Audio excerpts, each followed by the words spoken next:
Hello everyone and welcome to my brand new YouTube channel. My name is Michael Barletta and this is where I'm going to be posting a lot of weather related content that's going on throughout the United States.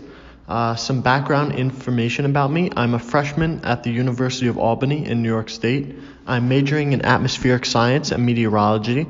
I also run a popular Twitter page where I post a lot of weather related content such as model analysis, snowfall maps, things like that.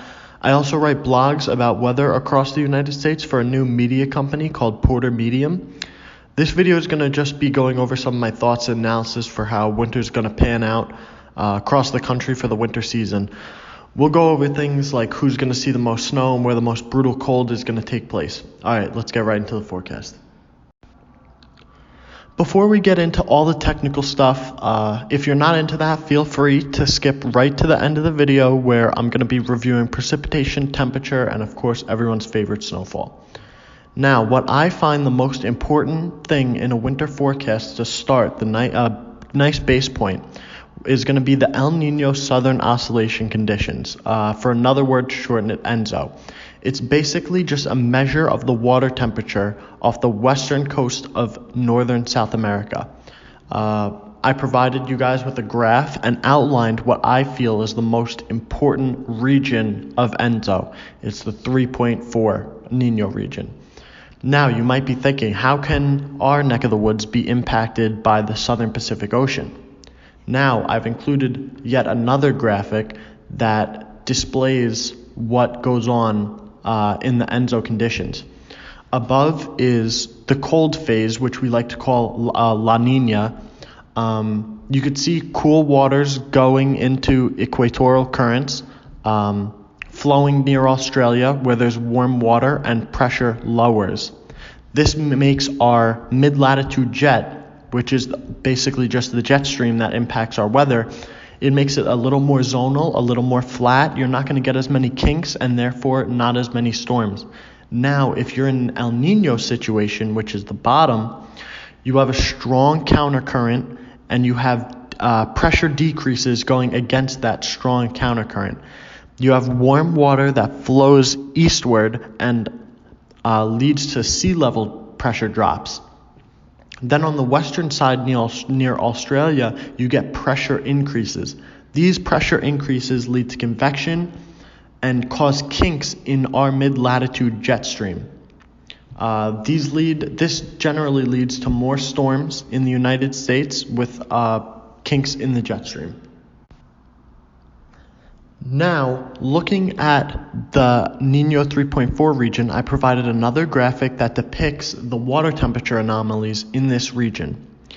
Basically, you could see on the graph that we are not really trending that much above or below normal. Currently, we are slightly above normal water temperatures in this region, but it's not anything crazy. We also have models that will predict which way the ENSO will swing the water temperatures.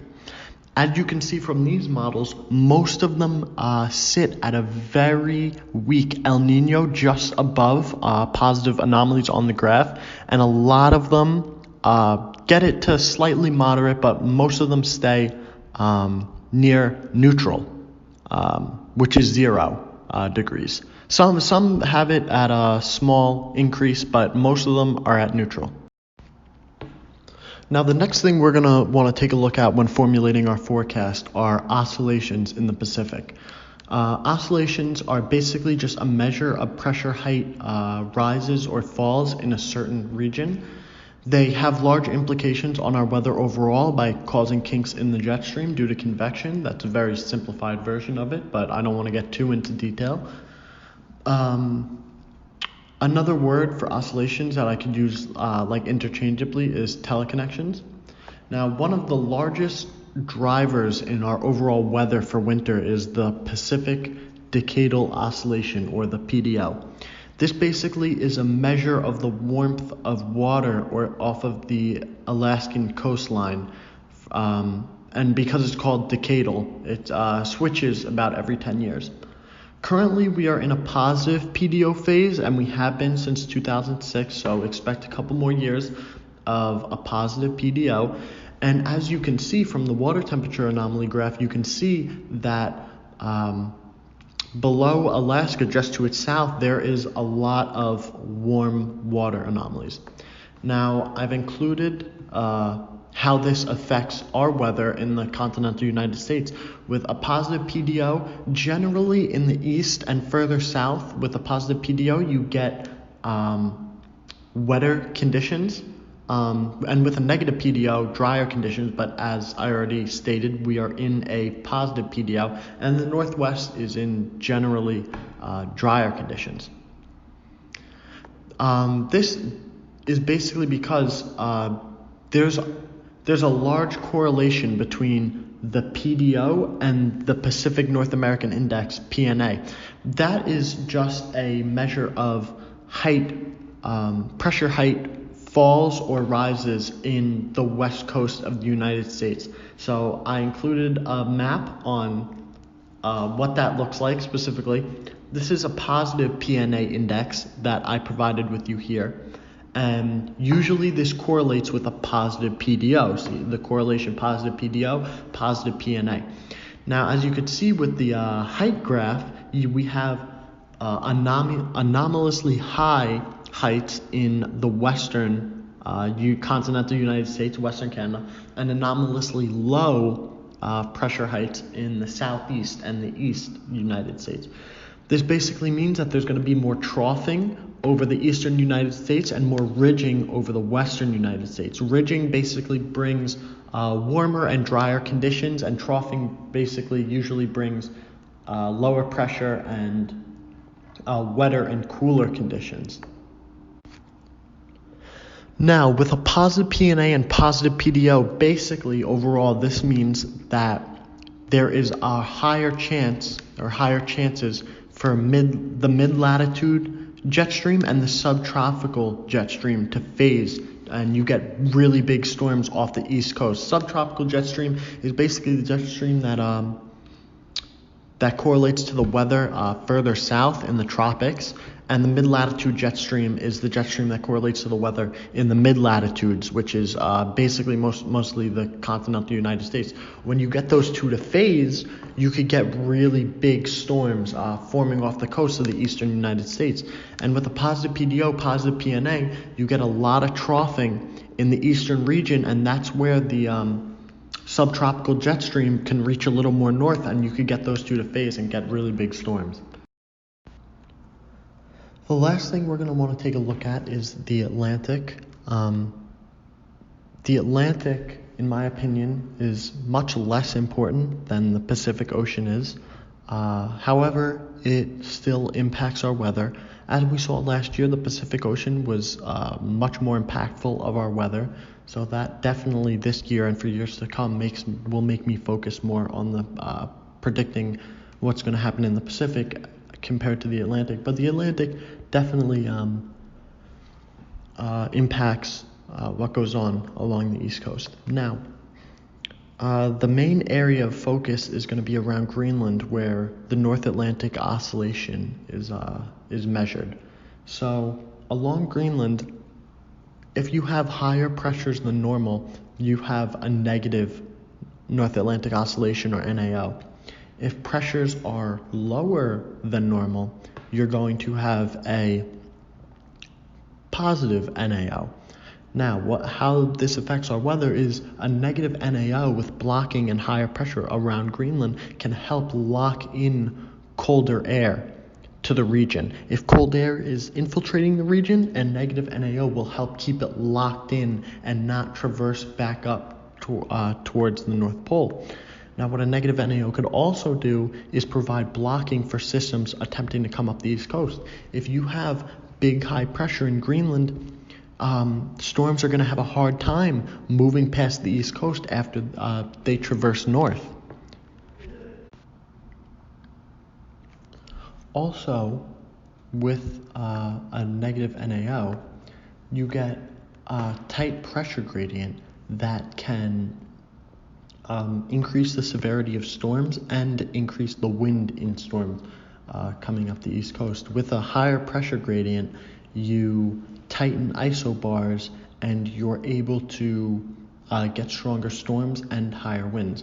Now, why do I think that there's a possibility for a negative NAO to set up this year?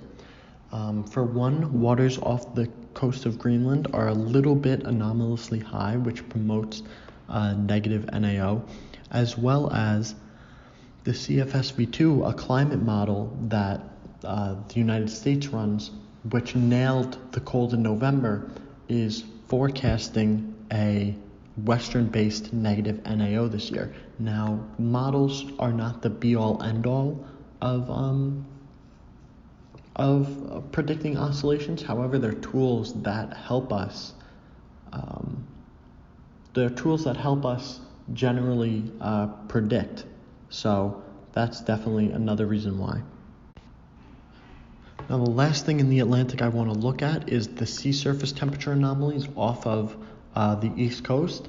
As you can see, very anomalously high amounts along the East Coast. You have areas ranging from about 2 to 4, maybe even 5 degrees above normal. This is definitely a catalyst to get stronger storms, as there's more fuel out there for storms to form and strengthen. Also, warmer water is able to hold more water vapor. So with more water vapor, you get more precipitation, and in turn, most of the time, more snowfall for a larger region. So that definitely gets factored into my forecast as well.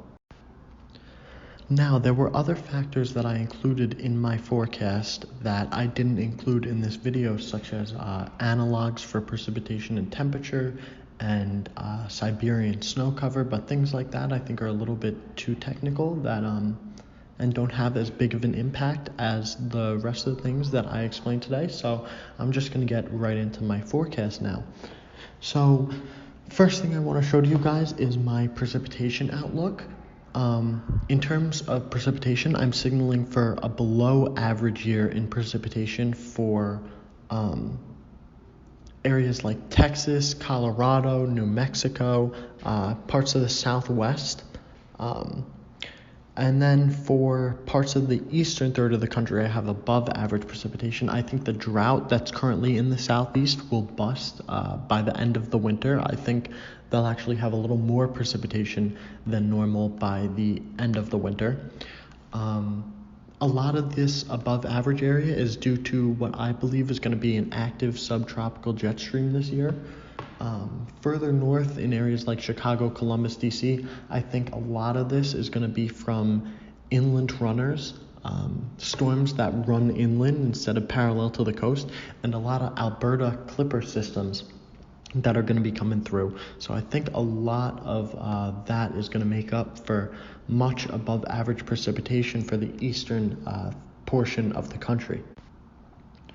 Also, all of our climate models are signaling for a very wet season of winter for the East Coast, so I definitely took that into consideration. Once again, I don't use models as the be-all, end-all. However, they're tools to help guide you in the right direction, and sometimes they can verify what you were previously thinking as well.